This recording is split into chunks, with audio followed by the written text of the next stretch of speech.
कहते हैं जब इंसान किसी भी समस्या को लेकर बहुत ज्यादा चिंता करने लगता है तो उसका दिमाग उसी उलझन में फंस जाता है। सोचने की शक्ति कम हो जाती है। सही और गलत का फर्क धुंधला पड़ने लगता है। ऐसे में लिया गया हर फैसला हमें और गहरे अंधेरे की ओर ले जाता है। चिंता इंसान की सबसे बड़ी कमजोरी बन जाती है, जबकि समाधान हमेशा हमारे सामने ही होता है। बहुत समय पहले की बात है। एक शांत आश्रम में दो युवक रहते थे। दोनों ही पूरे मन से अपने गुरु की सेवा करते थे। दिन रात मेहनत करना, बिना किसी शिकायत के गुरु के हर आदेश का पालन करना, यही उनका जीवन था। वे गरीब थे, लेकिन उनके मन में सच्चाई और श्रद्धा भरी हुई थी। एक दिन उन दोनों में से एक युवक को पता चला कि उसकी बहन की शादी तय हो गई है। ये खबर सुनकर उसका दिल खुशी से भर गया, लेकिन अगले ही पल चिंता ने उसे घेर लिया। उसके पास पैसे नहीं थे। बहन की शादी कैसे होगी, समाज में इज्जत कैसे बचेगी, यही सोचते सोचते उसका मन अशांत रहने लगा।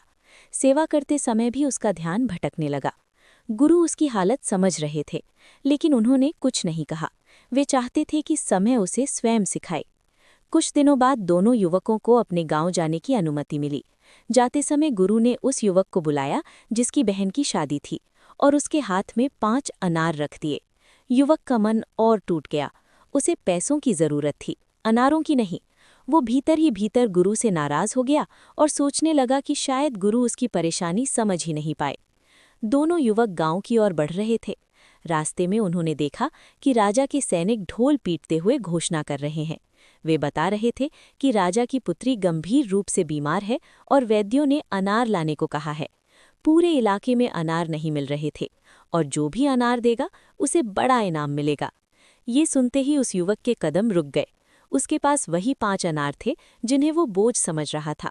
वो तुरंत सैनिकों के पास गया और अनार दिखाए। सैनिक उसे महल ले गए। अनार मिलते ही राजकुमारी का इलाज हुआ और उसकी जान बच गई। राजा अत्यंत प्रसन्न हुआ और युवक को भरपूर धन, सम्मान और आशीर्वाद दिया। युवक की आंखों से आंसू बहने लगे। उसे समझ आ गया कि गुरु ने जो दिया था वो दया नहीं बल्कि विश्वास था। वही अनार उसकी सबसे बड़ी जरूरत बन गए थे। गांव जाकर उसने अपनी बहन की शादी बड़े ही अच्छे से करवाई। कुछ समय बाद वो आश्रम लौटा और गुरु के चरणों में गिर पड़ा। उसने अपने मन की सारी गलती स्वीकार की। गुरु मुस्कुराए और बोले कि जब ऊपर वाला देता है तो सोच समझ कर देता है। हमें बस धैर्य रखना चाहिए और अपने कर्म करते रहना चाहिए। इस कहानी से यही सीख मिलती है कि चिंता हमें कमज़ोर बनाती है, जबकि विश्वास हमें आगे बढ़ने की शक्ति देता है। जो होना है वो होकर रहेगा। इसलिए भविष्य की चिंता छोड़कर वर्तमान के काम पर ध्यान देना ही हमारे जीवन की सच्ची समझदारी है।